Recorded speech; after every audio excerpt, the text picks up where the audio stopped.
मित्रों सीताराम। मित्रों आज हम पार्ट 5 को लेकर हाजिर हैं, जिसका शीर्षक होगा राम नाम जपने के चमत्कार।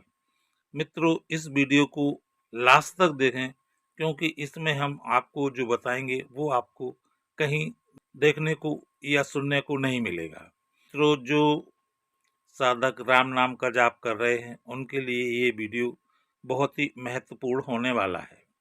मित्रों जब हम राम नाम जाप करते हैं तो हमारे शरीर में प्रभु कृपा होने लगती है, जिससे हमारे दैहिक दैविक भौतिक ताप जो हैं धीरे धीरे समाप्त होने लगते हैं।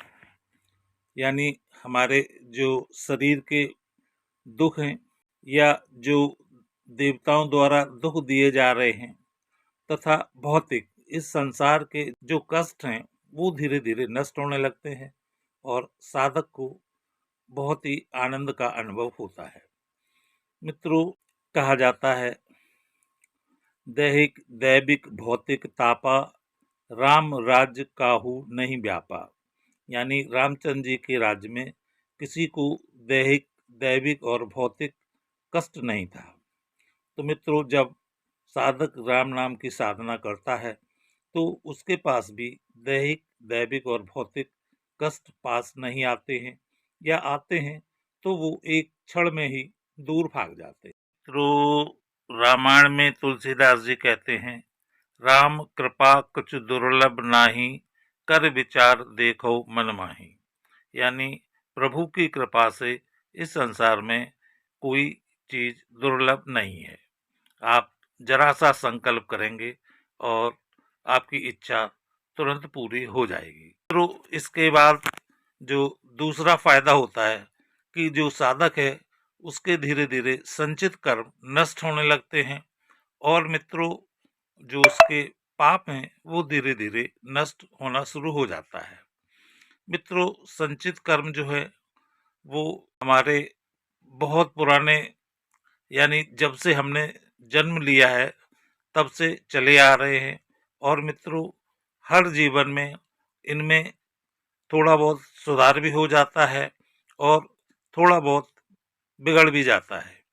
तो मित्रों धीरे धीरे ये हमारे पास जो जिसे कहते हैं पाप की गठरी, तो मित्रों जो पाप की गठरी है वो ये हमारे संचित कर्म है, जिसके बारे में कहा जाता है कि ये मनुष्य के अवचेतन मन में रहते हैं। मित्रों हम 3 प्रकार से संचित कर्म को विभाजित कर सकते हैं। पहले तो वो कर्म जो मन के द्वारा किए जाते हैं, यानी आप मन ही मन किसी के प्रति ईर्षा या किसी अन्य तरह की टीका टिप्पणी या उसके प्रति असहज शब्द कहते हैं, मन के द्वारा किए जाने वाले पाप हैं। इसके बाद नंबर आता है वाणी से। अगर आप वाणी से किसी को परेशान करते हैं कष्ट देते हैं तो इससे भी आपको पाप लगता है। और मित्रों जो तीसरा है कर्म से, यानी आप किसी के साथ गलत व्यवहार करते हैं या आप किसी को मारते हैं पीटते हैं तो ये आपके कर्म द्वारा पाप आपको लगता है। तो मित्रों ये जो पाप हैं ये पाप की 3 श्रेणियां हैं और इन्हीं श्रेणियों से आदमी को अगले जीवन में भोगना पड़ता है। मित्रों इसके बाद आते हैं प्रारब्ध कर्म।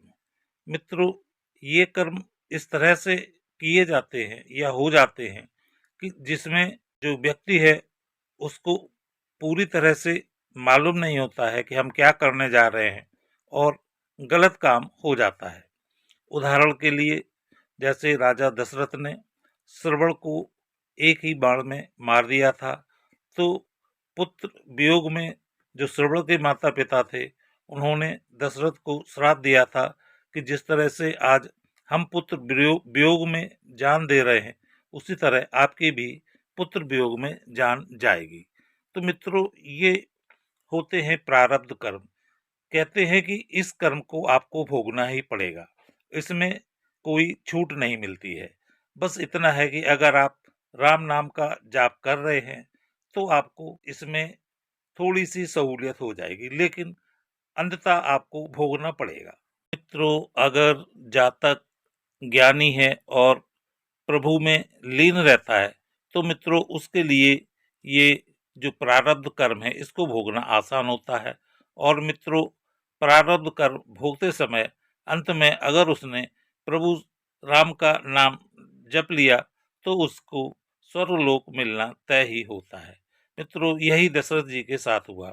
दशरथ जी ने भी पुत्र वियोग में जान दे दी और जान देने के पहले उन्होंने एक बार हे राम करके पुकारा और अपने शरीर को छोड़ दिया था। इसीलिए मित्रों हमारे यहाँ कहा जाता है कि अंत भला तो सब भला, यानी अंत समय में अगर आपने प्रभु नाम का स्मरण कर लिया तो आपका बेड़ा पार हो जाएगा। मित्रों अंतिम लाभ जो जातक को मिलता है उसमें उसको श्री हनुमान जी महाराज की कृपा मिल जाती है, क्योंकि जहाँ राम नाम का ध्वनि होता है वहां पर हनुमान जी स्वयं खुद ही विराज जाते हैं। मित्रों हनुमान जी जीवंत देव हैं, इसलिए मित्रों इस कलयुग में इनकी बहुत ज्यादा महिमा बताई गई है। मित्रों ये थे सीताराम नाम जपने के चमत्कार। आशा है मित्रों आपको आज का हमारा वीडियो अवश्य पसंद आया होगा। अगर वीडियो आपको पसंद आया हो तो प्लीज आप हमारे चैनल को लाइक और सब्सक्राइब करें। मिलते हैं अगले वीडियो में फिर एक नए विषय के साथ। तब तक के लिए मित्रों सीताराम सीता